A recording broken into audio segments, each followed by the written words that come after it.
Hi everybody, I'm your host Giancarlo. And I'm Felicia. Your other host. This is our review of Phalanxx. Phalanxx. As in the soldiers. Phalanx soldiers. Yes. Mm-hmm. Yes. Yeah, Exactly. Yeah, it is. Is this any good? Gosh, you got it right. Is this any good? Yes, it's actually, it's interesting. So I don't know if that means good. What is interesting? Tell us about it. Well, if I do now, then you guys will see the review, right? Go. I mean, it's very interesting game. Very different. It's area control / set collection / German mini war game. Yes. Do we have them in English? No. Yeah. There's all the rule book. The rule book comes in multiple 3 languages. Eh? Yeah. There's German, English. I think, in French.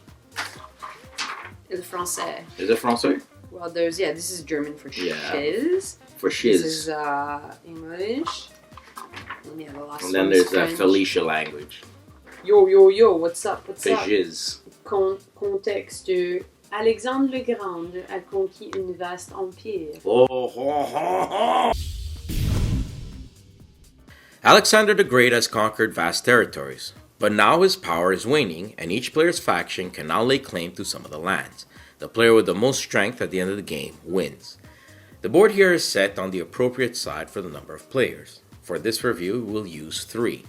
The third era deck, denoted by these X's, will have the courage cards shuffled between 6 of them, with the remainder on top, then the second era placed on top, and the first on top of that. Each era will also have had some cards removed from them for being less than 4 players. You'll flip the first 5 on the track.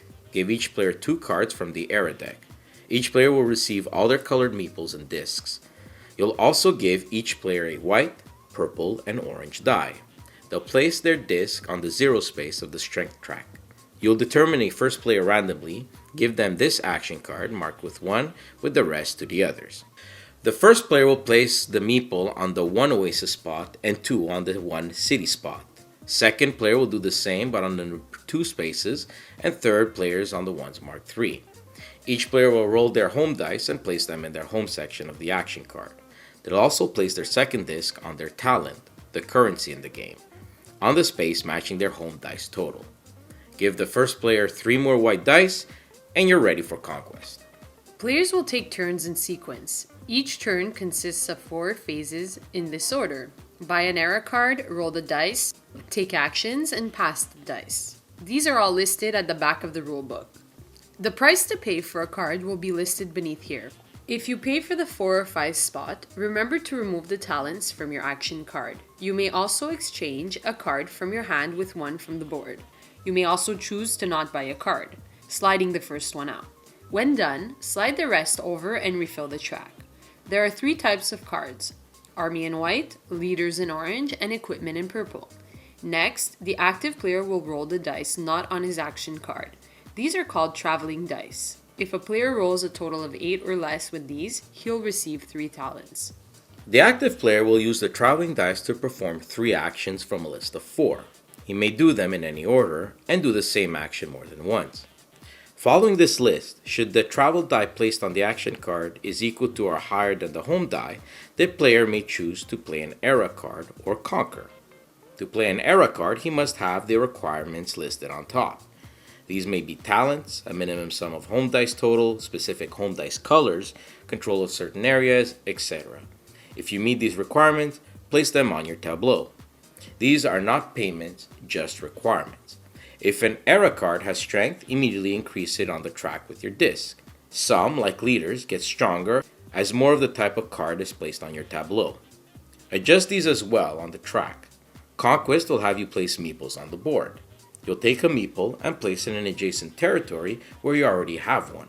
Should the territory be a city, you'll place 2 there. If there is none in reserve, you'll move a meeple from the board where he's not on a city or oasis and place him there. If you're moving into a territory where there are meeples from another player, you'll start a conflict. To do so, you must first have strength higher than your opposition for that territory. If you do, simply rotate any of your cards sideways, go down the strength track by 3, and replace his meeples with your own. By returning them to the owner's reserve, this sideways card can yield you some points at the end game. If you think your home dice are too high for you to do any of these actions, or you need a specific dice color to play an error card, you might want to take the push action. Here, simply take a traveling die and push a home die with it, from left to right. You'll lose or gain talents equal to the difference. Lastly, you may simply place a traveling die to collect 3 talents, regardless of pips shown. When taking the action, you may also switch the home die there. For an equal value home die from any opponent, again, useful if you need a specific die. An active player may also switch a traveling die to any facing before doing an action, by removing a meeple out of the game from his reserve. When all actions are done, the player will pass the traveling dice to the next player in clockwise order for them to take their turn. These now may have changed in color. Eventually, the game will continue and the courage card will appear on the error track. When this happens, the conflict rules will change. Players will no longer need to have higher strength to initiate these. Instead, you'll count all your orange leader and purple equipment cards minus rotated cards. Compare these to your opponents using the same method. If yours is higher, you can take the conquer action to remove his meeples there. As usual, you'll place your own there, lose 3 strength, and rotate a card. When the error deck can no longer be filled, we'll trigger the endgame. Players continue to play until the player to the right of the starting player finishes their turn so as to make sure everyone plays an equal amount of turns. We then go to final scoring, conveniently listed on the board. For each 3 talent a player has, he'll score 1 strength. Each meeple on the board will score 1 strength as well.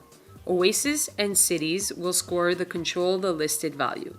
Should a player have the camouflage card, he'll lose 4 strength.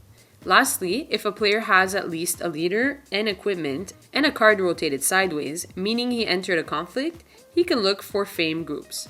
Basically, you'll receive 5 strength for each set of infantry, cavalry, and archer.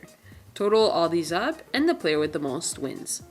Phalanxx combines familiar mechanics really well, such as area control, dice manipulation, and set collection for those big points. It's also very tactical and has a strong sense of strategy. That said, with all its interesting and unique dice mechanics, I feel they are somewhat disjointed with the theme. I mean, to me it feels pasted on. This could easily have been a game about real estate, the mafia, or baking cookies. I mean, components are fine, but the artwork did not sit well with any of us. I understand it's a style, I just don't find it's a style suitable for any board game. Still, if that won't bother you, Phalanxx plays fairly quickly for a medium strategy game. You'll certainly have lots of choices to make on your turn, and players can come back from behind due to its nice mechanics of losing immediate points when conquering to getting more points in the end. An investment, if you will. See what I mean about real estate? Though at times it does seem a little dry, Phalanxx gets a strong 7.5 out of 10. Subscribe now to our channel to stay in the loop. If you like our work, help us continue by sharing the channel to your gaming group. Thanks for watching and happy gaming.